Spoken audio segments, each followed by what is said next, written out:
Good morning students, હું છું Payalben Yagnik from Saraswat school રાતા વાપી અને આજે આપણે ચેપ્ટર નંબર 13ના પાર્ટ 5નો અભ્યાસ કરીશું. ચેપ્ટર નંબર 13 કે જેનું નામ છે હાઇડ્રોકાર્બન, એની અંદર આપણે સંતૃપ્ત, અસંતૃપ્ત અને એરોમેટિક સંયોજનોનો અભ્યાસ કરવાનો છે. એની અંદરથી આપણા આલ્કેન અને આલ્કિન સંયોજનો ડિટેલમાં પતી ગયું છે. આજના વિડીયોની શરૂઆત આપણે આલ્કાઇન સંયોજનોથી કરશું. એની અંદર સ્ટાર્ટિંગ જે આપ્યું છે એ તમે બે અલગ અલગ ચેપ્ટરમાં ડિટેલમાં જોયું જ છે. ચેપ્ટર નંબર 4માં સંકરણ જોયું છે અને ચેપ્ટર નંબર 12ની અંદર આપણે એનું IUPAC નામકરણ પદ્ધતિ જોઈ ગયા. તો શોર્ટમાં રિવિઝન જોઈ લો. આલ્કાઇન સંયોજનો એટલે એનું સામાન્ય સૂત્ર CnH2n-2 છે. એમાં પ્રત્યય આવે છે આયન. આલ્કાઇન હશે એટલે કાર્બન કાર્બન ટ્રિપલ બોન્ડ હોવાનો. એમાં દરેક કાર્બન હશે એનું sp સંકરણ થાય એટલે આકાર રેખીય હોય, એટલે કે ત્રિબંધના સ્થાન અલગ અલગ આવી શકે. એના ઉપરથી એ સ્થાન સમઘટકતા દર્શાવશે. અને સંકરણમાં આપણે જોઈ ગયા હતા કે જ્યારે પણ ત્રિબંધ હોય તો એક સિગ્મા બંધ હશે અને બાકીના બે જે હશે પાઈ બંધ હશે. સંકરણમાં ભાગ ના લેતી પરમાણ્વીય કક્ષકોની ભાગીદારીથી બને છે. તો આ જે હતું એ તમારું આલ્કાઇનનું સામાન્ય રિવિઝન. હવે જુઓ ટૉપિક નંબર 13.4.3 કે જે છે આલ્કાઇન સંયોજનોની બનાવટ. અત્યાર સુધી જે બનાવટ જોઈ ગયા એની અંદર એકદમ નાની અને એકદમ ઇઝી પ્રક્રિયા આલ્કાઇન સંયોજનની છે. સૌથી પહેલાં છે કેલ્શિયમ કાર્બાઇડમાંથી, અને આ જે બનાવટ છે એ છે એની ઔદ્યોગિક બનાવટ. કેલ્શિયમ કાર્બાઇડ એટલે એનું સૂત્ર છે CaC2. પણ સૌથી પહેલાં તમારે કેલ્શિયમ કાર્બાઇડ જે છે એ પાણી સાથેની પ્રક્રિયાથી તમારું જે છે આલ્કાઇન સંયોજન બનાવશે. પણ આપણે કડી ચૂનાને જ્યારે કોક સાથે ગરમ કરશું તો એમાંથી કેલ્શિયમ કાર્બાઇડ મળે છે. ચલો તો જુઓ એના સમીકરણ. કડી ચૂનો એટલે કેલ્શિયમ કાર્બોનેટ CO3 વાળું સંયોજન આવ્યું. એટલે જ્યારે પણ તમે એને ગરમ કરશો એટલે એમાંથી કાર્બન ડાયોક્સાઇડ દૂર થાય. કાર્બન ડાયોક્સાઇડ દૂર થશે અને ત્યાં મળશે કેલ્શિયમ ઓક્સાઇડ. તો એ પહેલાં સમીકરણમાં તમને દર્શાવ્યું છે કેલ્શિયમ ઓક્સાઇડની બનાવટ. અને આ કેલ્શિયમ ઓક્સાઇડને જ્યારે તમે કાર્બન સાથે ગરમ કરશો તો એમાંથી કેલ્શિયમ કાર્બાઇડ બને. હવે થોડુંક એક વધારાનું તમને લખીને આપ્યું એવું દેખાય છે. ફક્ત તમારી માહિતી માટે એકવાર JEEના ક્વેશ્ચનમાં પૂછાયેલું હતું કેલ્શિયમ કાર્બાઇડમાં સિગ્મા અને પાઈ બંધની સંખ્યા. તો આ બધા જે છે ભાગીદારી કરેલા સિગ્મા બંધ છે અને ઉપર નીચે જે છે તે 2 પાઈ બંધ આવ્યા છે. તો તમારી ટેક્સ્ટબુકમાં એડ કરવું હોય તો કરી રાખજો. હવે કેલ્શિયમ કાર્બાઇડ બની ગયું. એની પાણી સાથેની પ્રક્રિયા. પાણી છે એટલે એમાં 2 આયન આવે, H+, OH-. કેલ્શિયમ જે હોય છે +2 સ્થાયી ઓક્સિડેશન અવસ્થા ધરાવે, માટે કેલ્શિયમ અને OH- જોડાઈ જશે અને બનાવશે CaOH ટ્વાઇસ, અને એને જ કહીશું કેલ્શિયમ હાઇડ્રોક્સાઇડ. અને ત્યારબાદ જે બનશે એ હશે C2H2 એટલે કે એસિટિલિન એટલે કે ઇથાઇન. તો આ રીતે તમે પહેલી બનાવટ જે છે કેલ્શિયમ કાર્બાઇડમાંથી ઇથાઇન બનાવી શકો. બીજી બનાવટ જુઓ ને એ છે વિસિનલ ડાયહેલાઇડમાંથી. આ જે પ્રક્રિયા છે એને આપણે ડિહાઇડ્રોહેલોજિનેશન કહીશું, કારણ કે આની અંદર હાઇડ્રોજન અને હેલોજન દૂર થશે. વિસિનલ ડાયહેલાઇડ એટલે જે 2 પાસેના કાર્બન છે એના ઉપર હેલોજન આવ્યા હોય તો આપણે એને વિસિનલ ડાયહેલાઇડ કહેવાય. એની આલ્કોહોલીય KOH સાથે પ્રક્રિયા કરશો એટલે KBr અને H2O દૂર થશે અને તમને સૌથી પહેલાં મળશે 1-બ્રોમોઇથિન. હવે 1-બ્રોમોઇથિન મળ્યો. પછીની પ્રક્રિયા બહુ અગત્યની છે, જુઓ. એના પછી એની પ્રક્રિયા કરવાની છે સોડામાઇડ સાથે. અને સોડા લાઇમ જે છે એ છે NaNH2. એમાં Na+1 છે અને NH2-1 છે. તો એની અંદર શું થશે, જે 1-બ્રોમોઇથિન છે એનો Br Na સાથે જોડાઈને તે NaBr તરીકે દૂર થશે અને એક હાઇડ્રોજન જે છે એ દૂર થશે અને તે NH2 સાથે જોડાશે તો એ NH3 તરીકે દૂર થશે અને તમને જે આલ્કાઇન સંયોજન મળવું જોઈએ ઇથાઇન તે એની અંદરથી મળશે. તો આ રીતે તમે 2 બનાવટ જે છે કેલ્શિયમ કાર્બાઇડ અને વિસિનલ ડાયહેલાઇડ એની અંદરથી આલ્કાઇન બનાવી શકો. ચલો હવે આપણે જોઈશું જે આલ્કાઇન સંયોજન છે એના રાસાયણિક ગુણધર્મ. ટોટલ 2 ટાઈપના રાસાયણિક ગુણધર્મ જોવાના છે. નંબર 1 આલ્કાઇન સંયોજનનો એસિડિક સ્વભાવ અને નંબર 2 આલ્કાઇન સંયોજનોની યોગશીલ પ્રક્રિયા. એની અંદર આગળના જે સંયોજનોમાં જોયું એ જ રીતે આપણે ડાયહાઇડ્રોજનનું ઉમેરણ, ડાયહેલોજનનું ઉમેરણ, હાઇડ્રોજન હેલાઇડનું ઉમેરણ, પાણીનું ઉમેરણ અને એની પોલિમરાઇઝેશન પ્રક્રિયા જોઈશું.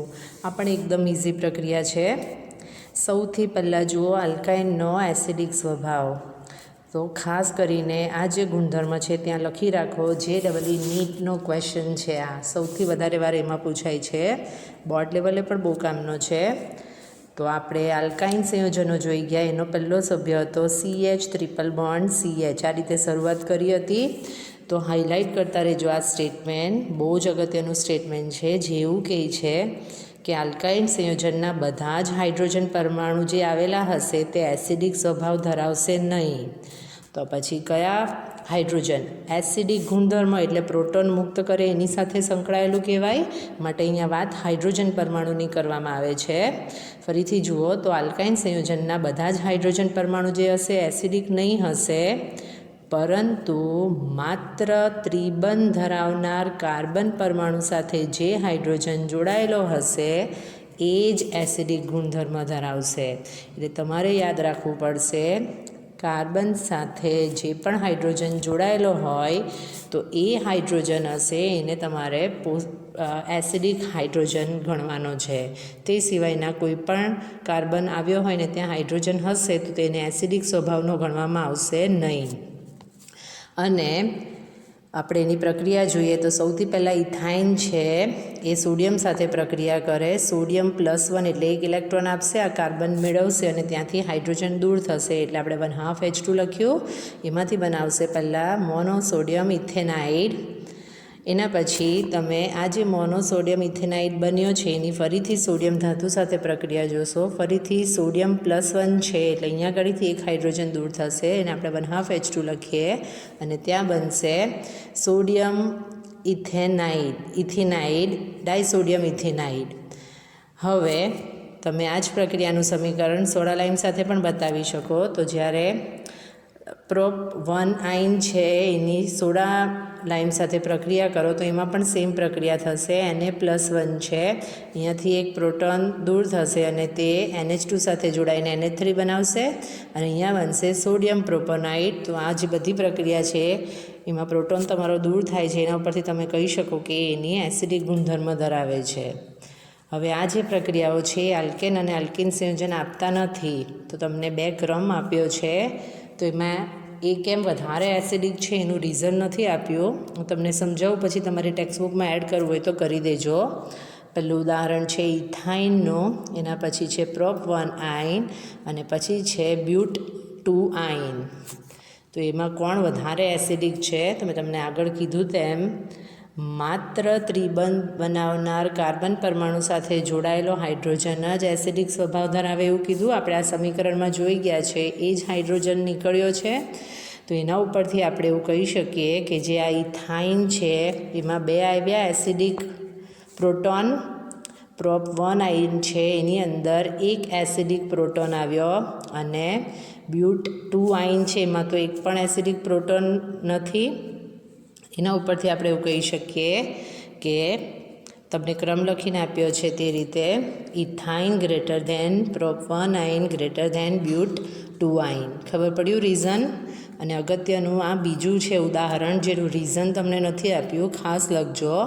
તમને આપ્યું છે આલ્કાઇન, આલ્કીન અને આલ્કેન. એમાંથી કોણ વધારે એસિડિક? તો બધાની અંદર હાઇડ્રોજન તો આવે જ છે, પણ આવી કમ્પેરિઝન આવે ત્યારે તમારે S લાક્ષણિકતા જોવાની આવે. કારણ કે એક S કક્ષક હશે, ગોળાકાર હોય, કેન્દ્રની વધારે નજીક હોય, તો તમારે ત્રણેયની અંદર કયું સંકરણ થાય તે ખબર હોવું જોઈએ. તો ઇથાઇન એટલે આપણને સંકરણ ખબર છે SP, ઇથિન એટલે એની અંદર સંકરણ છે SP2 અને ઇથેન એટલે એની અંદર કયું સંકરણ થાય? SP3 સંકરણ થાય. હવે એનું ટકાવાર પ્રમાણ જોશો તો આમાં S લાક્ષણિકતા 50% આવી કહેવાય. આની અંદર જ્યારે S કક્ષકનું ટકાવાર પ્રમાણ જોશો તો 33.33% છે અને આની અંદર S કક્ષકની લાક્ષણિકતા 25% થઈ ગઈ. તો જેમ S લાક્ષણિકતા વધારે તેમ તે વધારે એસિડિક. તો એની અંદરથી આપણે એવું કહી શકીએ કે ethyne greater than ethene greater than ethane. ખ્યાલ આવશે? તો તમારા સ્વાધ્યાયમાં પણ આ ટાઈપના ક્વેશ્ચન છે, એમાં સેમ જવાબ આવશે. ચલો હવે જુઓ આલ્કાઇન સંયોજનની યોગશીલ પ્રક્રિયાઓ. એક કોમન ઇક્વેશનથી બતાવી છે યોગશીલ પ્રક્રિયાઓ. એની અંદર શું થશે તે જુઓ. તો કાર્બન કાર્બન ટ્રિપલ બોન્ડ છે એની આપણે HZ સાથે પ્રક્રિયા બતાવીએ. HZ એટલે એની અંદર Z બરાબર હાઇડ્રોજન લો તો H2, હેલોજન લો તો HX, એ રીતના ઉદાહરણ આવે. OH લો તો H2O. હવે આ જ્યારે યોગશીલ પ્રક્રિયા થશે ત્યારે શું થવાનું, તો આની અંદરથી H+ મુક્ત થશે એટલે આ ઇલેક્ટ્રોન Z લઈ લેવાનો એટલે અહીંયા બનવાનું H+ Z-. હવે આ જે H+ પ્રોટોન છે તમારા એક હાઇડ્રોજન પર જોડાશે. હવે હાઇડ્રોજન પાસે ઇલેક્ટ્રોન નથી એટલે આ એક દ્વિબંધ અહીંયા શિફ્ટ થશે એટલે અહીંયા ગાડી કાર્બનનો આ બંધ આવી ગયો, ત્યાં ગાડી આ જે હાઇડ્રોજન છે આવી જશે અને બંધ બનાવવાનો માટે અહીંયા ડબલ બોન્ડ રહેશે. અને આ કાર્બન તો એનો એ જ છે, આ કાર્બને આપ્યા માટે એના પર કયો વીજભાર આવશે, પ્લસ. તો આ રીતે સૌથી પહેલાં જે વિનાઇલિક કેટાયન બને છે એનું તમને સૂત્ર આપ્યું છે. હવે શું થશે, આ કાર્બનની ચતુષ્ક સંયોજકતા પૂર્ણ નથી થઈ એટલે ત્યારબાદ પ્રક્રિયામાં Z- જે છે અહીંયા ગાડી જોડાઈ જશે અને તમને અનુવર્તી નિપજ મળશે. તો આ બધું કોમન સૂત્ર છે, આપણે કોઈ પણ એક ઉદાહરણ દ્વારા જોઈએ એટલે તમને ખ્યાલ આવે. તો આની અંદર તમારે એ યાદ રાખવું પડશે કે બનતી યોગશીલ જે નિપજ હશે એનો આધાર આ જે વિનાઇલિક કેટાયન છે એની સ્થાયીતા પર રહેશે.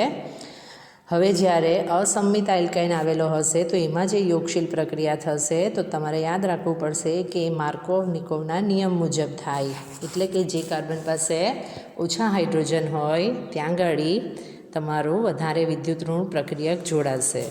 ચલો પહેલી પ્રક્રિયા જુઓ અને એ પ્રક્રિયા છે ડાયહાઇડ્રોજનનું ઉમેરણ એટલે રિડક્શન પ્રક્રિયા કહેવાય. પ્લેટિનમ, પેલેડિયમ, નિકલ ઉદ્દીપકની હાજરીમાં આપણે પ્રક્રિયા કરશું એટલે એક પાઇબંધ તૂટશે અને બંને જગ્યાએ એક એક હાઇડ્રોજનનો પહેલાં ઉમેરો થશે. એક એક હાઇડ્રોજનનો ઉમેરો થાય એટલે એમાંથી બનશે ઇથિન. એની હજુ આગળ આપણે રિડક્શન પ્રક્રિયા જોઈશું તો ફરીથી એક પાઇબંધ હશે, નિર્બળ હશે, તૂટશે અને ત્યાં એક એક હાઇડ્રોજન જોડાઈ જવાનો માટે આપણને એની અંદરથી મળશે ઇથેન. તો આ રીતે તમે ઇથાઇનમાંથી ઇથેન બનાવી શકો. બોલી શબ્દ ઇથાઇનમાંથી ઇથેન. ચલો હવે આપણે વાત કરીએ અસંમિત આલ્કાઇન. તો બીજું ઉદાહરણ જુઓ. પ્રોપ-1 ઉદાહરણ છે. તો આની અંદર પણ હાઇડ્રોજનનો ઉમેરો થવાનો, એક આ કાર્બન અને એક આ કાર્બન પર ઉમેરો થવાનો, એક પાઇબંધ તૂટશે અને એમાંથી તમને મળશે પ્રોપ-1 જે હજુ એક પાઇબંધ ધરાવતો હોવાથી એનું આગળ H2 વડે રિડક્શન કરશો તો એક એક હાઇડ્રોજન બંને કાર્બન પર જોડાશે અને તમને મળશે પ્રોપેન. તો આ રીતે તમે રિડક્શન પ્રક્રિયા એની બતાવી શકો. હવે હાઇડ્રોજનની જગ્યાએ આપણે હેલોજનનો ઉમેરો કરવાનો છે. સેમ પ્રક્રિયા. પ્રોપ-1 છે, Br છે એટલે એક Br આ કાર્બન પર જોડાશે, બીજો Br આ કાર્બન પર જોડાશે અને એક પાઇબંધ તૂટશે. એ જ તમને આ સૂત્રમાં લખીને આપ્યું છે જુઓ. અને એના કારણે જે નિપજ મળશે એને આપણે કહીશું 1,2-ડાયબ્રોમો પ્રોપ-1 અથવા તો પ્રોપેન.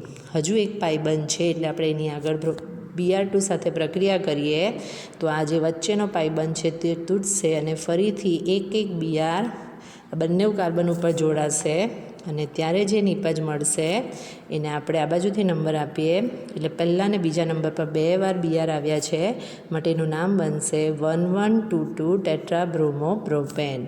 તો આ એકદમ ઇઝી પ્રક્રિયા છે, તમને ખ્યાલ આવે એવી જ.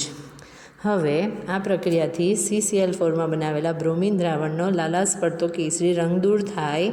અને મોસ્ટ ઇમ્પોર્ટન્ટ છે આ તમારે 12th સાયન્સના ઓર્ગેનિક કેમેસ્ટ્રીના પ્રેક્ટિકલ કરીને જોવાનું છે અને એ જે હશે એ હશે અસંતૃપ્તતાની પરખ માટેની કસોટી. એટલે આપણે આપેલો પદાર્થ સંતૃપ્ત છે કે અસંતૃપ્ત એના માટે આ કસોટી વપરાશે. ત્રીજી પ્રક્રિયા જુઓ. હાઇડ્રોજન હેલાઇડ સંયોજનનું ઉમેરણ. આ પણ એકદમ ઇઝી પ્રક્રિયા છે. વારાફરતી એક એક બંધ તૂટતો રહેવાનો છે અને માર્કોવ-નિકોવના નિયમના આધારે આપણે નિપજ બનાવતા રહીશું. ચલો જુઓ શું થાય છે એની અંદર. તો સૌથી પહેલાં આપણે ઉદાહરણ લઈએ ઇથાઇનનું. હવે આલ્કાઇન સંયોજનોની જ્યારે HX સાથે એટલે કે HCl, HBr અને HI સાથે પ્રક્રિયા કરશો તો બે અણુ ઉમેરાઈને ડાયહેલાઇડ સંયોજનો બનાવે અને એ જે હશે એ જ તમારો હશે જેમિનલ ડાયહેલાઇડ. જેમ ડાયહેલાઇડ હાઇલાઇટ કરો. વિસિનલ અને જેમિનલ અથવા જેમ ડાયહેલાઇડ કહેવાય. વિસિનલ એટલે પાસેના 2 કાર્બન પર 2 હેલોજન પરમાણુ આવેલો હોય એને વિસિનલ કહેવાય. જેમિનલ એટલે એક જ કાર્બન પર બંને હેલોજન પરમાણુ આવેલા હોય તો જેમ ડાયહેલાઇડ. તો આની અંદર જેમ ડાયહેલાઇડ બનશે. કેવી રીતે તે જુઓ. ચલો, જ્યારે 2 કાર્બન હોય તો કોઈ પણ એક જગ્યાએ હાઇડ્રોજન અને બીઆર જોડાય તો એની અંદર કંઈ વાંધો નહીં આવશે. તો પહેલી પ્રક્રિયા HBr થશે ત્યારે એક પાઇબંધ તૂટશે અને એક હાઇડ્રોજન અને એક બીઆર જોડાશે એટલે બનશે બ્રોમોઇથિન. જેની બીજા HBrના અણુ સાથે જ્યારે તમે પ્રક્રિયા કરશો તો ફરીથી હવે તો આ જ પાઇબંધ તૂટવાનો. આ પાઇબંધ તૂટશે એટલે કમ્પલસરી એક H અહીંયા જોડાશે અને બીજો બીઆર જે છે અહીંયા જોડાશે અને એના જ કારણે તમને જે નિપજ મળશે જેમ ડાયહેલાઇડ હશે અને એનું નામ હશે 1,1-ડાયબ્રોમોઇથેન. એના પછી જુઓ પ્રોપ 1,9ની HBr સાથે. ચલો ફરીથી હવે શું થશે અહીંયા? તો અહીંયા આગળ આ જે વધારે વિદ્યુત ઋણ છે તે આ કાર્બન સાથે જોડાશે અને પાઇબંધ તૂટશે અને હાઇડ્રોજન અહીંયા જોડાશે. માટે આપણને નિપજ મળશે 2-બ્રોમોપ્રોપેન. જેની આગળ HBr સાથે પ્રક્રિયા કરશો તો ફરીથી આ બીઆર આ કાર્બન પર જોડાશે, પાઇબંધ તૂટશે અને આ હાઇડ્રોજન અહીંયા જોડાશે. માટે મને જે નિપજ મળશે એનું નામ હશે 2,2-ડાયબ્રોમોપ્રોપેન. તો આ રીતે હાઇડ્રોજન હેલાઇડનું ઉમેરણની પ્રક્રિયા તમે સમજાવી શકો. એના પછી જુઓ પાણીનું ઉમેરણ. ચલો, આલ્ડીહાઇડ કીટોનવાળું જે ચેપ્ટર છે 12થમાં એની અંદર તમારે આ પ્રક્રિયાનો ઉપયોગ કરવાનો આવશે. ખાસ ધ્યાન રાખજો. તો સૌથી પહેલી લીટીમાં શું લખીને આપ્યું છે તે જુઓ. તો જે આલ્કેન સંયોજનો અને આલ્કીન સંયોજનો હોય છે પાણી સાથે પ્રક્રિયા અમિશ્રિત રહે છે. એ જ રીતે આલ્કાઇન સંયોજનો પણ પાણી સાથે અમિશ્રિત રહે છે. પરંતુ જ્યારે આલ્કાઇન સંયોજનને હાઇલાઇટ કરજો 333 કેલ્વિન તાપમાને મર્ક્યુરી સલ્ફેટ એટલે સૂત્ર લખી રાખજો HgSO4 એટલે એરો પર લખીને આપ્યું છે Hg+2. મર્ક્યુરી સલ્ફેટ સાથે અને મન સલ્ફ્યુરિક એસિડની હાજરીમાં ગરમ કરવામાં આવે તો પાણીનો અણુ ઉમેરાઈને કાર્બોનિલ સંયોજન બને.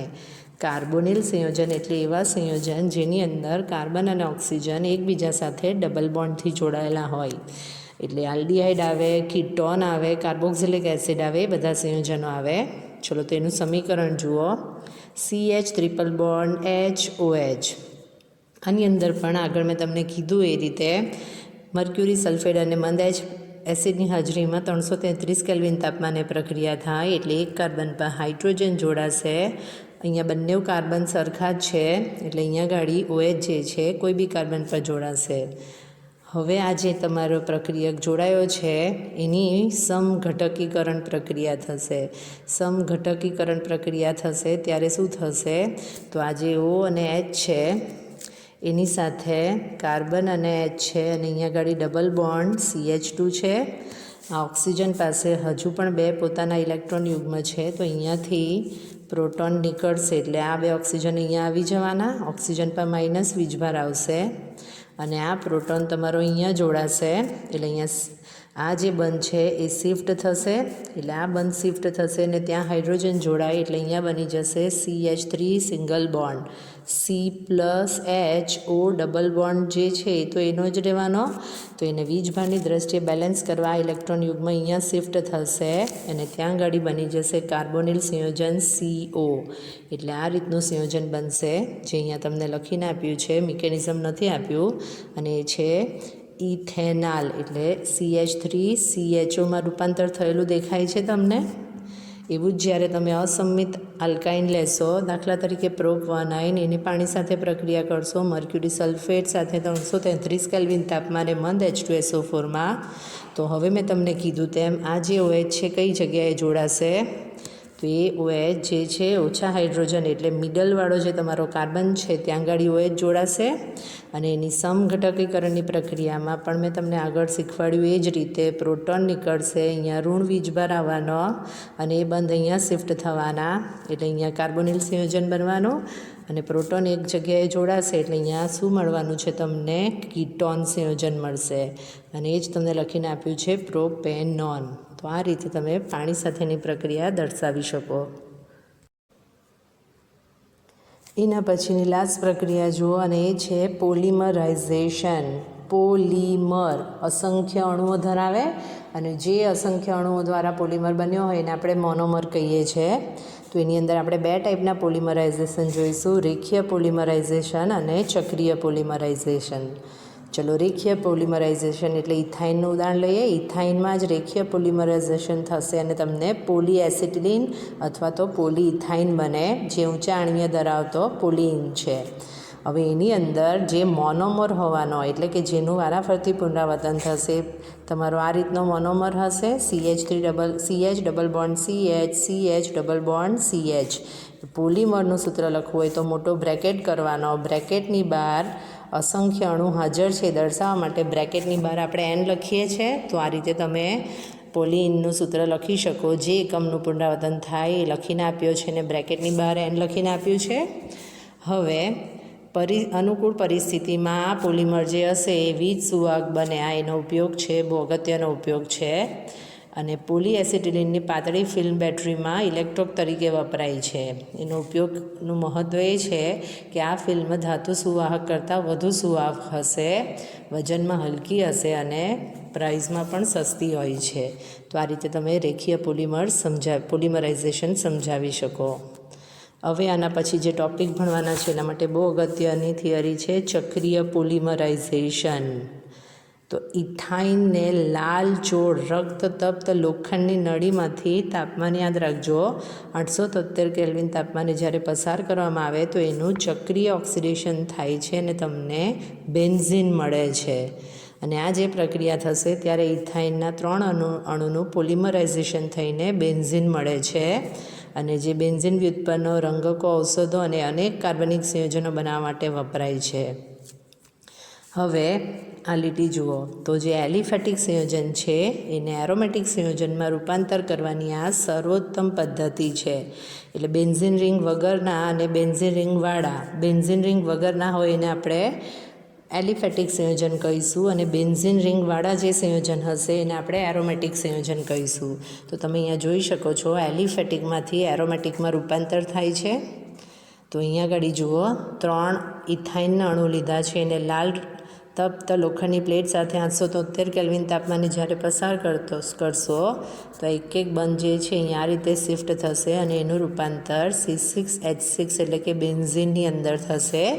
એના સંસ્પંદન સૂત્રમાં આપણે જોઈ ગયા હતા, એમાં ઇલેક્ટ્રોન વાદળને આપણે આ રીતે બતાવીએ છીએ. તો આ રીતે તમે ચક્રીયકરણ પોલિમરાઇઝેશન બતાવી શકો. બહુ જ અગત્યની થિયરી ચાલુ થાય છે અને એ છે એરોમેટિક હાઇડ્રોકાર્બન. એરોમેટિક હાઇડ્રોકાર્બન છે એને જ એરિન સંયોજન કહેવામાં આવે અને બેન્ઝીન વલય ધરાવતા સંયોજનોનો આપણે અભ્યાસ કરીએ છીએ. તો એની અંદર જે બેન્ઝીન વલય ધરાવતા એરોમેટિક સંયોજન હશે એને આપણે બેન્ઝેનોઇડ કહીશું અને જે બેન્ઝીન વલય ન ધરાવતા હોય એને એવા એરોમેટિક સંયોજનને આપણે નોન બેન્ઝેનોઇડ સંયોજનો કહીશું.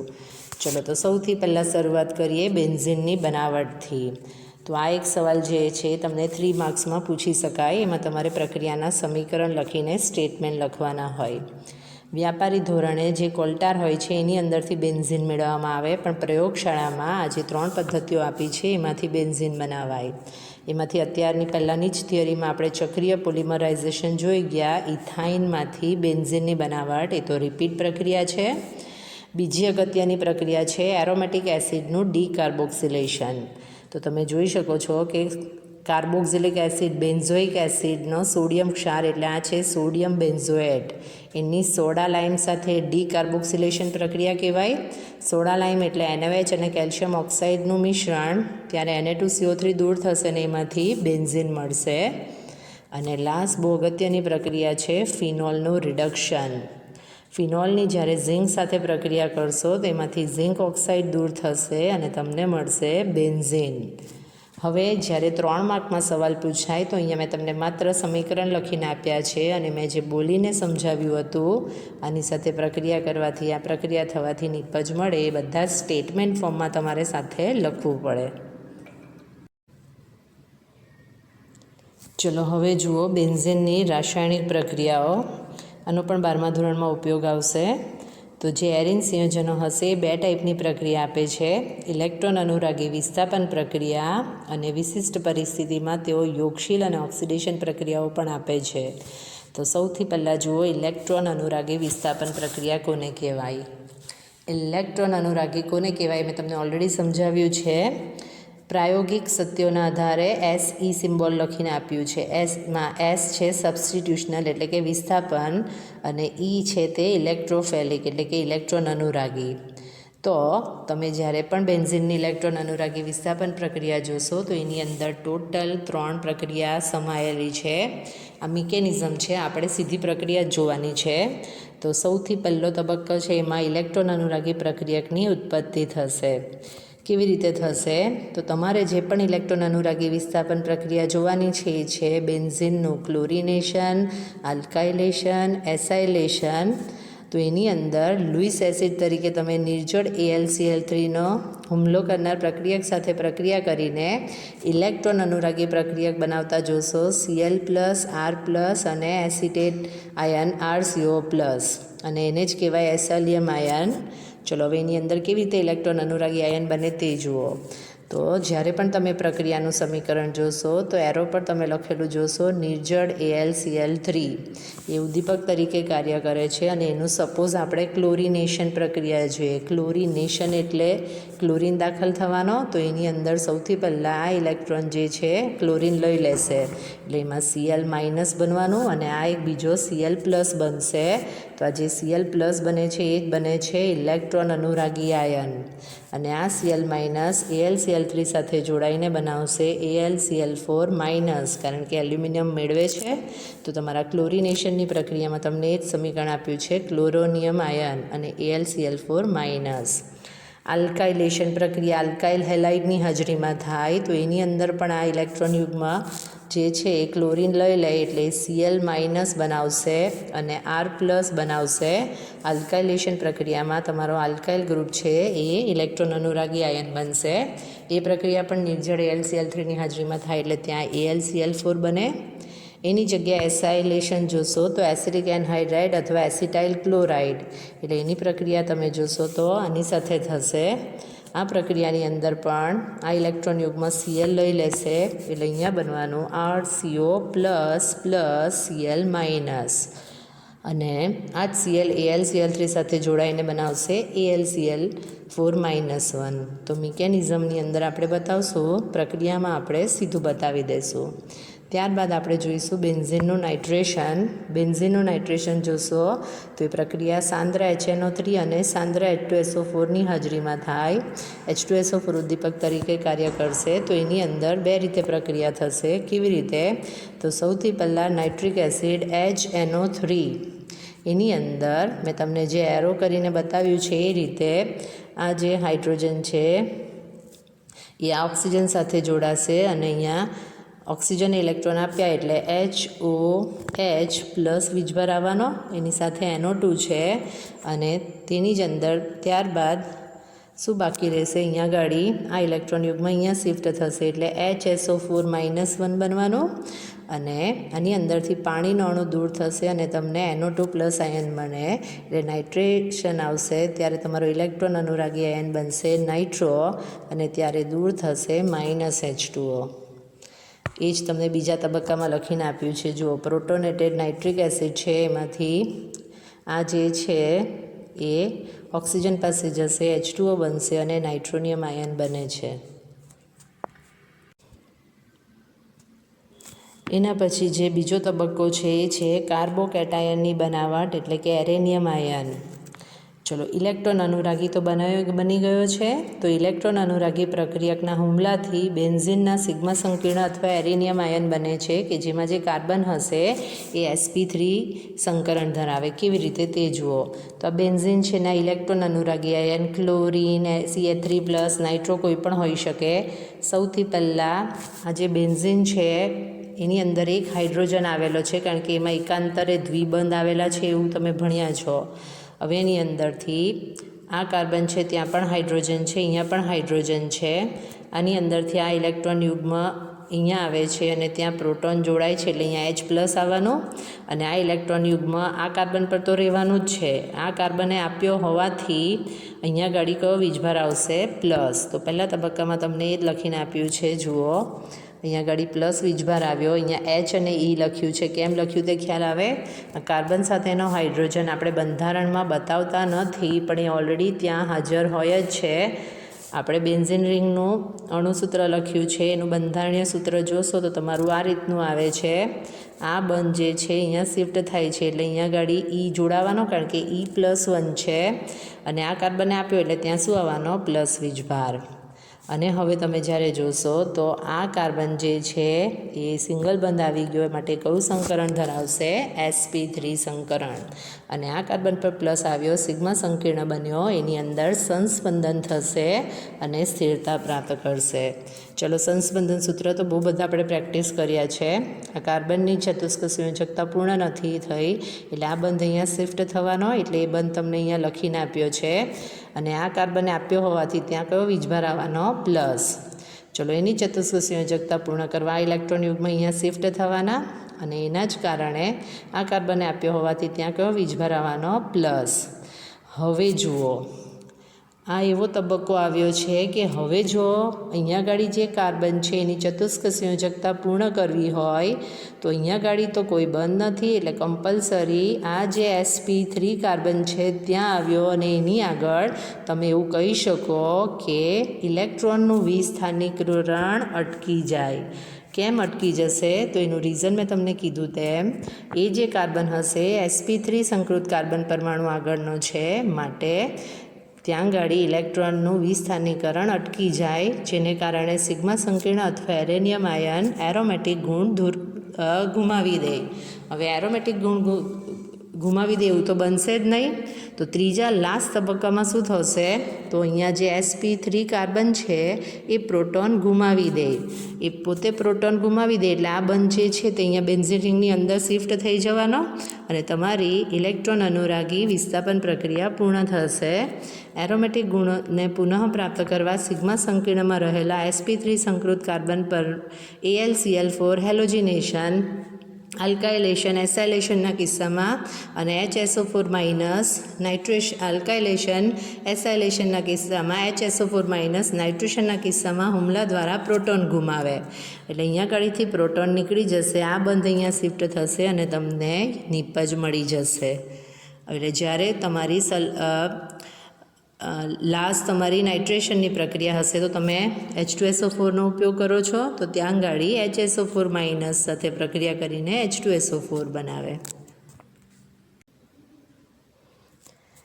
ચલો, હવે આપણે જોઈશું બેન્ઝિનની રાસાયણિક પ્રક્રિયાઓ.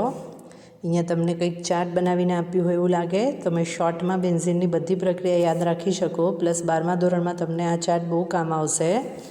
તો પરિવર્તન જે રીતના પૂછાય છે એ રીતના મેં તમને ચાર્ટ બનાવીને આપ્યો છે. સૌથી પહેલાં તમારે બેન્ઝિનની ઇલેક્ટ્રોન અનુરાગી વિસ્થાપન અને યોગશીલ પ્રક્રિયા જોવાની છે. તો એ તમને ફિનોલમાંથી અને જેમાંથી બેન્ઝિન બને છે એમાંથી પૂછી શકાય. એટલે મેં તમને જે આગળ 3 બનાવટ શીખવાડી, ફિનોલ, ઇથાઇન અને સોડિયમ બેન્ઝોએટમાંથી બેન્ઝિન, એ મેં સ્ટાર્ટિંગમાં લખી દીધું છે. પાછું રિપીટ નથી કરતા, કારણ કે આપણે એ જોઈ જ ગયા છે. સૌથી પહેલાં જે 1 થી 6 નંબરની પ્રક્રિયાઓ આપી છે બધી બેન્ઝિનની ઇલેક્ટ્રોન અનુરાગી વિસ્થાપન પ્રક્રિયા છે, અને જે 7મા અને 8મા નંબરની પ્રક્રિયા છે એની યોગશીલ પ્રક્રિયા છે. આપણે આગળ ઇલેક્ટ્રોન અનુરાગી આયન કેવી રીતે હુમલો કરે અને કેમ એને ઇલેક્ટ્રોન અનુરાગી વિસ્થાપન પ્રક્રિયા કહેવાય તે સમજ્યા. ચલો, હવે જુઓ પ્રક્રિયા. પહેલી પ્રક્રિયા છે નાઇટ્રેશન. મેં તમને મિકેનિઝમ શીખવાડ્યું જ હતું. NO2+ ઇલેક્ટ્રોન અનુરાગી આયન બને છે એની અંદર. નાઇટ્રેશન એટલે પ્રક્રિયા થાય, સાંદ્ર HNO3, સાંદ્ર H2SO4 અને બેન્ઝિન રિંગના એક હાઇડ્રોજનનું વિસ્થાપન થશે, અને ત્યાં ગાડી નાઇટ્રો સમૂહ જોડાશે અને પાણીનો અણુ દૂર થાય, અને બેન્ઝિન રિંગના ઉપર NO2 આવે એટલે એને નાઇટ્રોબેન્ઝિન કહેવાય. તો બેન્ઝિનમાંથી નાઇટ્રેશન દ્વારા નાઇટ્રોબેન્ઝિન મળે. એટલે તમારે વાક્ય રચના બનાવવી હોય તો મેં તમને જે વસ્તુ બોલીને સમજાવી એ લખી દેવામાં આવે. શું એડ કરો છો, કઈ જગ્યાએ કઈ પ્રક્રિયા થાય ને કઈ નિપજ મળે, એ જેના સ્ટેટમેન્ટ છે, સમીકરણ મેઇન છે. એના પછી જુઓ એની ક્લોરિનેશન પ્રક્રિયા.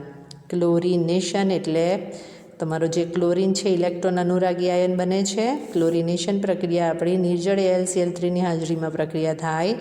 Cl2 જે છે એ પ્રક્રિયા કરશે તો ફરીથી આ બેન્ઝીન રિંગના એક હાઇડ્રોજનનું વિસ્થાપન એક ક્લોરિનની મદદથી થશે, એટલે બેન્ઝીન રિંગના ઉપર Cl આવે એને ક્લોરોબેન્ઝીન કહેવાય. 2 Clમાંથી એક Cl બાકી છે, બેન્ઝીન રિંગના હાઇડ્રોજન સાથે જોડાઈને HCl તરીકે દૂર થશે. તો આ છે બેન્ઝીનની ક્લોરિનેશન પ્રક્રિયા. એના પછી જુઓ બેન્ઝીનની સલ્ફોનેશન પ્રક્રિયા. સલ્ફોનેશન એટલે SO3H+ ઇલેક્ટ્રોન અનુરાગી આયન બને. સલ્ફોનેશન ઓલિયમ એટલે કે ધુમાયમાન સલ્ફ્યુરિક એસિડ H2SO4SO3ની હાજરીમાં પ્રક્રિયા થાય. ફરીથી એક હાઇડ્રોજનનું વિસ્થાપન થશે અને બેન્ઝીન રિંગના ઉપર SO3H મળે, જેને આપણે કહીશું બેન્ઝીન સલ્ફોનિક એસિડ, અને ત્યારે પાણીનો અણુ દૂર થાય. ચલો હવે પછી તમને 2 પ્રક્રિયા લખીને આપી છે. FC પ્રક્રિયા. F અને C એટલે સાયન્ટિસ્ટનું નામ છે ફ્રીડલ ક્રાફ્ટ. તો સૌથી પહેલાં આપણે જોઈશું ફ્રીડલ ક્રાફ્ટ આલ્કાઇલેશન એટલે આલ્કાઇલ ગ્રુપ દાખલ થાય, અને પછી જોઈશું ફ્રીડલ ક્રાફ્ટ એસાઇલેશન એટલે એસાઇલ ગ્રુપ દાખલ થાય. બંને પ્રક્રિયા નિર્જળ AlCl3ની હાજરીમાં જ થશે. હવે તમારે જ્યારે પ્રક્રિયા કરવી હોય તો તમારે આલ્કાઇલ હેલાઇડ લેવો પડે આલ્કાઇલેશનમાં. 1 કાર્બનવાળો આલ્કાઇલ લેશો તો 1 કાર્બનવાળો ઇલેક્ટ્રોન અનુરાગી આયન બને મિથાઇલ.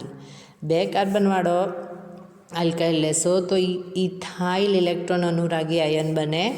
તો એ રીતે તમે એની આલ્કાઇલેશન પ્રક્રિયા બતાવી શકો. જુઓ, સૌથી પહેલાં ફ્રીડલ ક્રાફ્ટ આલ્કાઇલેશન CH3Cl નિર્જળ AlCl3 સાથે કરો એટલે બેન્ઝીન રિંગના ઉપર CH3 આવે, એક હાઇડ્રોજનનું વિસ્થાપન થયું છે અને એક Cl જોડાવાનો CH3Clનો, અને HCl તરીકે દૂર થાય. એને જ આપણે કહીશું ટોલ્યુઇન અથવા મિથાઇલ બેન્ઝીન. હવે એની જગ્યાએ જો તમે CH3CH2Cl લેશો તો આ Cl જે છે એક હાઇડ્રોજન અહીંયાથી જે વિસ્થાપન થવાનું એની સાથે HCl તરીકે દૂર થાય, અને બેન્ઝીન રિંગના ઉપર ઇથાઇલ ગ્રુપ જોડાવાથી બનશે ઇથાઇલ બેન્ઝીન. તો આ છે બેન્ઝીનની ફ્રીડલ ક્રાફ્ટ આલ્કાઇલેશન પ્રક્રિયા. એના પછી જુઓ ફ્રીડલ ક્રાફ્ટ એસાઇલેશન પ્રક્રિયા. એસાઇલેશન પ્રક્રિયા એસિટાઇલ ક્લોરાઇડ એનું સામાન્ય સૂત્ર છે RCOCl, અને R તરીકે તમે જ્યારે એસિટાઇલ ક્લોરાઇડ લેશો CH3COCl તો બેન્ઝીન રિંગનો એક હાઇડ્રોજનનું વિસ્થાપન થશે, HCl સાથે જોડાઈને -HCl તરીકે દૂર થશે, અને બેન્ઝીન રિંગના ઉપર COCH3 આવી જશે. બેન્ઝીન રિંગના ઉપર COCH3 એટલે એને કહેવામાં આવે એસિટોફિનોન અથવા મિથાઇલ ફિનાઇલ કીટોન. તો આ પહેલી પ્રક્રિયા તમને આપી છે એસાઇલેશનની એસિટાઇલ ક્લોરાઇડ સાથે. એના પછી આપ્યું છે એ નામ છે એસિટિક એનહાઇડ્રાઇડ. CH3CO2O છે. ખાસ ધ્યાન રાખજો, તમારે બુકમાં લખવું હોય તો લખી દો CH3C double bond O CH3 double bond 2 વાર CH3C ડબલ O છે. તો આની અંદર શું થશે? એસાઇલેશન પ્રક્રિયા છે એટલે એસાઇલ ગ્રુપ દાખલ થવાનો, એટલે આ જે છે એસાઇલ આયન બનવાનો. આ ઇલેક્ટ્રોન જે છે ઓક્સિજન લઈ લેશે, એટલે અહીંયા ગાડી તમને મળશે CH3CO+ એસિટાઇલ ગ્રુપ, અને અહીંયા રહી જશે CH3COO-. તો જ્યારે એસાઇલેશન પ્રક્રિયા થશે તો બેન્ઝીનનો એક હાઇડ્રોજન આ જે એસિટેટ આયન હતો એની સાથે જોડાઈને -CH3COH તરીકે દૂર થશે, અને બેન્ઝીન રિંગના ઉપર ફરીથી એસાઇલ ગ્રુપ દાખલ થવાનો, એટલે નિપજ તો સેમ મળવાની એસિટોફિનોન. એટલે તમારે યાદ રાખવું પડશે એસિટાઇલ ક્લોરાઇડ લો ત્યારે HCl દૂર થાય, અને એસિટિક એનહાઇડ્રાઇડ લો તો એસિટિક એસિડ દૂર થાય, એટલું ચેન્જ છે. તો તમે અહીંયા જોઈ શકો છો એસિટોફિનોન -CH3COOH અને અહીંયા HCl. એના પછી એક લાસ્ટ પ્રક્રિયા છે વિસ્થાપન પ્રક્રિયા, કે જ્યારે ઇલેક્ટ્રોન અનુરાગી પ્રક્રિયક વધુ પ્રમાણમાં હોય. અહીંયા તમે ક્લોરિનેશન પ્રક્રિયા જોઈ ગયા Cl2 સાથે. અહીંયા ગાડી તમે 6 મોલ ક્લોરિન સાથે નિર્જળ AlCl3ની હાજરીમાં પ્રક્રિયા જોઈ શકો છો, અને આ પ્રક્રિયા અંધકારમાં ઠંડકમાં જ્યારે કરવામાં આવે તો બેન્ઝીન રિંગના જે 6 હાઇડ્રોજન છે એ 6 હાઇડ્રોજનનું વિસ્થાપન ક્લોરિનની મદદથી થવાથી તમને જે નિપજ મળશે એનું અણુસૂત્ર બનશે C6Cl6. એટલે કે 6 વાર ક્લોરિન આવ્યું એટલે હેક્ઝા ક્લોરો બોલાય. ક્લોરિનનો પૂર્વક છે ક્લોરો, તો એ જે નિપજ મળશે એનું નામ હશે હેક્ઝા ક્લોરો બેન્ઝીન. અને ત્યારે તમને 6 મોલ Cl છે, ટોટલ 6 × 2 12, 6 Cl જોડાય અને 6 હાઇડ્રોજન બાકી, એટલે 6 મોલ HCl તરીકે દૂર થશે. તો આ રીતે તમે ઇલેક્ટ્રોન અનુરાગી વિસ્થાપન પ્રક્રિયા બતાવી શકો. એના પછી જુઓ યોગશીલ પ્રક્રિયા. યોગશીલ પ્રક્રિયા એટલે બીજું કંઈ નહીં, પાયબંધ તૂટે છે. તો સૌથી પહેલાં રિડક્શનની પ્રક્રિયા, નિકલ ઉદ્દીપકની હાજરીમાં 3 મોલ હાઇડ્રોજન, તો એની અંદરથી તમને C6H12 મળે છે. એટલે કે જે નિપજ મળશે એને આપણે સાયક્લોહેક્ઝેન કહીશું. અને જ્યારે એની પ્રક્રિયા પારજાંબલી પ્રકાશની હાજરીમાં 350 કેલ્વિન તાપમાને 3 મોલ ક્લોરીન સાથે થશે, તો એની અંદર પણ યોગશીલ પ્રક્રિયા થશે અને તમને જે નિપજ મળશે એ હશે બેન્ઝીન હેક્ઝાક્લોરાઇડ. એને જ આપણે કહીશું ગેમેક્સિન અથવા એને કહેવામાં આવે BHC. તો યાદ રહેશે કેવી રીતે પ્રક્રિયા છે. આ ચાર્ટ બનાવીને આપવાનું એક બીજું રીઝન એ પણ છે કે તમને કાર્બનિક પરિવર્તન પૂછાય. કેવી રીતના કાર્બનિક પરિવર્તન પૂછાય તે જુઓ. તમને કહેવામાં આવે ફિનોલમાંથી નાઇટ્રોબેન્ઝીન બનાવો. ફિનોલમાંથી સીધો નાઇટ્રોબેન્ઝીન તો નથી બનતો, પણ ફિનોલમાંથી બેન્ઝીન બને છે અને બેન્ઝીનનું નાઇટ્રેશન કરો તો નાઇટ્રોબેન્ઝીન બને. એટલે જ્યારે તમને ફિનોલમાંથી નાઇટ્રોબેન્ઝીન બનાવવા કહે તો ફિનોલમાંથી બેન્ઝીન બનાવવાનું, બેન્ઝીનમાંથી નાઇટ્રોબેન્ઝીન. એ રીતનું બીજું પરિવર્તન પૂછાય ફિનોલમાંથી ક્લોરોબેન્ઝીન, તો ફિનોલમાંથી બેન્ઝીન, બેન્ઝીનમાંથી ક્લોરોબેન્ઝીન. એ જ રીતનું તમને બીજું પરિવર્તન આ બધા જે સમીકરણ આપ્યા છે ફિનોલમાંથી પૂછી શકાય.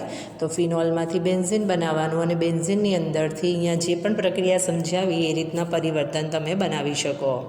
હવે એની જગ્યાએ સપોઝ તમને કાર્બનિક રૂપાંતર XYZ પૂછાય ઇથાઇનમાંથી ટોલ્યુઇન, તો ઇથાઇનમાંથી બેન્ઝીન બનાવવાનું, બેન્ઝીનની ફ્રીડલ ક્રાફ્ટ આલ્કિલેશન પ્રક્રિયા કરો તો એમાંથી ટોલ્યુઇન બની જાય. કાર્બનિક પરિવર્તન XYZ તમને પૂછાય સોડિયમ બેન્ઝોએટમાંથી સાયક્લોહેક્ઝેન, સાયક્લોહેક્ઝેન બને છે બેન્ઝીનમાંથી. આપણે રિડક્શન પ્રક્રિયા જોઈ ગયા, એટલે આપણે સોડિયમ બેન્ઝોએટમાંથી બેન્ઝીન બનાવશું અને બેન્ઝીનની રિડક્શન પ્રક્રિયા કરશું તો એની અંદરથી સાયક્લોહેક્ઝેન બને. એટલે મેઇન તમારા આ જે બધી પ્રક્રિયા છે એ 3 જે બનાવટ જોઈ ગયા એની અંદરથી કાર્બનિક પરિવર્તન તરીકે તમને પૂછાય, પ્લસ એનો 12મા ધોરણમાં પણ ઉપયોગ આવે. તો તમારે આ ચાર્ટ ખાસ ધ્યાન રાખીને બનાવવાનો છે અને એની પ્રેક્ટિસ કરવાની છે. ચલો બેન્ઝીનની લાસ્ટ પ્રક્રિયા જુઓ અને એ છે બેન્ઝીનની દહન પ્રક્રિયા. કોઈપણ પદાર્થની દહન પ્રક્રિયા આવે એટલે હવાની હાજરીમાં ગરમ કરવામાં આવે તો એની અંદરથી મેસવાળી જ્યોતથી બળે છે અને કાર્બન ડાયોક્સાઇડ અને પાણી ઉત્પન્ન કરે. હવે કોઈ પણ હાઇડ્રોકાર્બન લેશો એના દહનની પ્રક્રિયા જ્યારે લખવા કહે ત્યારે તમારે એક કોમન સૂત્ર યાદ રાખવાનું. સ્વાધ્યાયની અંદર તમને સાયક્લોહેક્ઝેન એ બધાના ટોલ્યુઇનના દહનના સમીકરણ પૂછ્યા છે, તો એની અંદર તમારે આ ક્વેશ્ચનમાં તમારે આ જે કોમન સૂત્ર યાદ રખાવડાવું છું એમાં XYની કિંમત મૂકીને લાવવાનું રહેશે. તો એ દહનનું સૂત્ર છે CXHY plus X plus Y/4O2 gives XCO2 plus Y/2 H2O. આ બોક્સ બનાવી દેજો અને એને મોસ્ટ ઇમ્પોર્ટન્ટ કરજો દહન પ્રક્રિયાનું સમીકરણ. ચલો આપણે જોવાનું છે બેન્ઝીનની દહન પ્રક્રિયા. બેન્ઝીનનું સૂત્ર છે C6H6. એનો મતલબ એમ કે આમાં આપણે X બરાબર 6 લેવાનું છે અને Y બરાબર 6 લેવાનું છે. તો આ કોમન સૂત્ર છે એની અંદર 6 મૂકી દો તો C6H6 થઈ ગયું. X અને Y 6 કિંમત લો એટલે આની અંદર સાદુરૂપ આપો ત્યારે 6 પ્લસ 6/2 આવવાનું, 6/4 આવવાનો, 24 પ્લસ 6/4 કરો એટલે 30 થવાનું અને 30 એટલે આપણે શું લખશું 15/2 લખાય. એના પછી આવશે XCO2 એટલે 6H2O અને Y/2 H2O. Y બરાબર 6 છે, 6/2 એટલે 3H2O થઈ ગયા. તો આ દહન પ્રક્રિયાનું ઇક્વેશન બેલેન્સ છે. તો સ્વાધ્યાયનો જે ક્વેશ્ચન હોમવર્કમાં આપીશ તમને એની અંદર તમારે દહન માટે આ સમીકરણમાં કિંમત મૂકવાની રહેશે. એના પછી લાસ્ટ થિયરી જુઓ અને એ છે 13.5.6 અને એ છે એક વિસ્થાપિત બેન્ઝીનમાં ક્રિયાશીલ સમૂહના સ્થાન નિર્દેશક અસર. તો જ્યારે 12મું ચેપ્ટર કરાવ્યું ત્યારે મેં તમને એક વિસ્થાપિત, દ્વિવિસ્થાપિત અને ત્રિવિસ્થાપિત સંયોજનના નામકરણ કરાવ્યા હતા અને ત્યાં ઓર્થો પેરા નિર્દેશક અસર શોર્ટમાં સમજાવી હતી. આ ચેપ્ટરમાં આપણે ડિટેલમાં જોઈએ. તો જ્યારે એક વિસ્થાપિત બેન્ઝીન બની ગયો એની જ્યારે પુનઃ વિસ્થાપન કરવામાં આવે તો સંભવિત 3 વિસ્થાપિત નિપજ સમાન પ્રમાણમાં પ્રાપ્ત ન થાય. કેમ એવું થશે? તો તમને ત્યાં 2 પ્રકારની વર્તણૂક જોવા મળે. નંબર 1 છે ઓર્થોપેરા નિપજ મુખ્ય નિપજ તરીકે અને નંબર છે મેટા નિપજ મુખ્ય નિપજ તરીકે. અને હવે ડિસાઇડ કોણ કરશે, ઓર્થોપેરા મળશે કે મેટા મળશે, એના માટે એક બહુ અગત્યનું સ્ટેટમેન્ટ આપ્યું છે, શોધીને હાઇલાઇટ કરો. અને એ સ્ટેટમેન્ટ એવું કહે છે કે ઓર્થોપેરા મુખ્ય નિપજ મળે કે મેટા મુખ્ય નિપજ મળે એનો આધાર બેન્ઝીન વલયમાં દાખલ થનાર સમૂહના સ્વભાવ પર નહીં, પરંતુ અગાઉથી વિસ્થાપન પામીને જે દાખલ થયેલો સમૂહ હશે એ સમૂહના સ્વભાવ પર આધાર રાખશે અને તેના આધારે વિસ્થાપકોની સ્થાન નિર્દેશક અસર હશે. તો કેટલાક ક્રિયાશીલ સમૂહ ઓર્થોપેરા સ્થાનમાં બીજા સમૂહને દાખલ કરશે અને બીજા મેટામાં. શું છે અસર તે જુઓ. તો મેં તમને તફાવત સ્વરૂપે પૂછાય એ જ રીતે લખીને આપ્યું છે, ઓર્થો અને પેરા નિર્દેશક સમૂહ અને લાસ્ટ છે મેટા નિર્દેશક સમૂહ. શું છે બંનેની વ્યાખ્યા? તો જે સમૂહ નવા દાખલ થનાર સમૂહને ઓર્થો અને પેરા સ્થાનનો નિર્દેશ કરે એને ઓર્થો પેરા નિર્દેશક સમૂહો કહેવાશે, અને જે સમૂહ નવા દાખલ થનાર સમૂહને મેટા સ્થાનનો નિર્દેશ કરે એને શું કહેવાશે? મેટા નિર્દેશક. એક ઉદાહરણ આપ્યું છે ફિનોલ અને નાઇટ્રોબેન્ઝીન. આ બંનેના સંસ્પંદન સૂત્ર આપણે સંસ્પંદન અસરવાળી ટૂંકનોંધ જોઈ હતી ત્યાં જોયું હતું. ફિનોલની અંદર જે સંસ્પંદન સૂત્ર મળે છે એ તમારા આ ટાઈપના હતા. એક સંસ્પંદન સૂત્ર દોરાવવું અને રિવિઝન કરાવવું એટલે તમને યાદ આવી જશે. સૌથી પહેલાં આ જે હતું ત્યાં ગાડી તમે જોયું હતું, આ ઓક્સિજનના ઇલેક્ટ્રોન અહીંયા શિફ્ટ થાય એટલે આ ઇલેક્ટ્રોન તમારા અહીંયા શિફ્ટ થવાના, પરિણામે અહીંયા ડબલ બોન્ડ આવશે અને આ કાર્બન વીજભાર લીધો હોવાથી ત્યાં કયો વીજભાર આવશે? માઇનસ વીજભાર આવવાનો કાર્બન પાસે. એ જ અહીંયા લખીને આપ્યું છે, જુઓ સ્થાનાંતર, પહેલું સંસ્પંદન સૂત્ર. હવે આ ઇલેક્ટ્રોન યુગમાં વારાફરતી અંદર જશે અને અંદરના ઇલેક્ટ્રોન બહાર નીકળશે એટલે આપણે આ ટાઈપના સંસ્પંદન સૂત્ર જોઈ ગયા હતા ફિનોલના. ટોટલ 5 સંસ્પંદન સૂત્ર તમને મળશે. હવે એની અંદર જે કાર્બન ઉપર માઇનસ વીજભાર આવે છે એની પોઝિશન જુઓ. ડાબી બાજુથી જમણી બાજુથી કોઈ બી બાજુથી જોઈ શકો. આવું તમને 12મા ચેપ્ટરમાં પણ શીખવાડ્યું હતું. OH મેઇન છે એટલે એને 1-2 પોઝિશન આવી, આમાં 1-4 આવી, આમાં બાજુથી 1-6 છે પણ આ બાજુથી 1-2 થયું અને 1-2 એટલે ઓર્થો, 1-4 એટલે પેરા કહેવાશે. તો તમે જોઈ શકો છો કે આ 5 સંસ્પંદન સૂત્રમાં ઓર્થો અને પેરા સ્થાનમાં ઇલેક્ટ્રોન ઘનતા વધે, તેથી વિસ્થાપન પ્રક્રિયા આ સ્થાનો પર થવાની. અને અહીં જે OH સમૂહ હાજર છે એ માઇનસ આઈ અસરને કારણે બેન્ઝીન વલયમાં ઓર્થો અને પેરા સ્થાનમાં શું કરશે? થોડીક ઇલેક્ટ્રોન ઘનતા ઘટાડે, પરંતુ આ ફિનોલની અંદર જે સંસ્પંદન થવાનું અને આ સંસ્પંદન થવાને કારણે ઇલેક્ટ્રોન ઘનતા હોવાની તે વધવાની અને પરિણામે OH સમૂહ બેન્ઝીન વલયને ઇલેક્ટ્રોન અનુરાગી પ્રક્રિયકના હુમલા માટે સક્રિય કરે. એટલે જ આવા જે સમૂહ હશે એને સક્રિયકારક સમૂહો કહેવાય. તમારે ઉદાહરણ યાદ રાખવા પડશે. તો એ છે પ્રાથમિક દ્વિતીયક amine, NHCO CH3 amide, OCH3 ether, CH3 C2H5 alkyl group. આ બધા બીજા દાખલ થનાર ક્રિયાશીલ સમૂહને તેના ઓર્થો અને પેરા સ્થાનમાં જોડશે. એની સામે જ્યારે મેટા નિર્દેશક સમૂહ જોશો એમાં નાઇટ્રોનું ઉદાહરણ જોશો. આમાં પરમાણુથી દૂર સ્થાનાંતર થાય છે, આમાં પરમાણુ તરફ સ્થાનાંતર થાય એવું આપણે જોયું હતું આના પહેલાં. તો અહીંયા તમે જોઈ શકો છો નાઇટ્રોબેન્ઝીન, એનું એક સંસ્પંદન સૂત્ર પાછું રિપીટ કરાવડાવું જુઓ. નાઇટ્રોબેન્ઝીન છે એનું જ્યારે તમે લુઈસ બિંદુ નિરૂપણ દોરો અને બંધ દર્શાવો તો એ આ ટાઈપના હોય છે. આની અંદર હવે શું થશે? આ ઇલેક્ટ્રોન યુગમાં અહીંયા શિફ્ટ થશે, પરિણામે આ ઇલેક્ટ્રોન યુગમાં અહીંયા શિફ્ટ થવાના. એટલે આ કાર્બને આપ્યો છે એટલે ત્યાં પ્લસ વીજભાર આવશે અને આ ઓક્સિજને લીધો એટલે ત્યાં માઇનસ વીજભાર આવવાનો. અને ત્યારબાદ આ ઇલેક્ટ્રોનનું વારાફરતી સ્થાનાંતર થશે અને તમને ટોટલ એમાં પણ 5 સંસ્પંદન સૂત્ર મળશે. આ પણ આપણે જોઈ ગયા હતા ડિટેલમાં. હવે ધ્યાનથી જુઓ. અહીંયા જે નાઇટ્રો સમૂહ છે એની પ્રબળ માઇનસ આઈ અસરને કારણે બેન્ઝીન વલયમાં ઇલેક્ટ્રોન ઘનતાને શું કરે છે? ઓછી કરે છે. આવા કિસ્સામાં બેન્ઝીનમાંથી એકંદર ઘનતા શું થશે? ઘટે. અને જેને પુનઃ વિસ્થાપન પ્રક્રિયાને મુશ્કેલ બનાવે માટે આવા જે સમૂહો છે એને આપણે કહીશું અક્રિયકારક સમૂહો. તો એને આપણે મેટા નિર્દેશક સમૂહો કહીશું. તો તમારે ઉદાહરણ યાદ રાખવા પડશે. Nitro, nitrile, CN, CHO, COR, COOH, COR અને SO3H. તો આ રીતે તમારું જે ચેપ્ટર નંબર 13 હતું એ અહીંયા પૂરું થયું. હવે એના જે સ્વાધ્યાયના ક્વેશ્ચન બાકી છે આપણે નેક્સ્ટ વિડીયોમાં જોઈશું.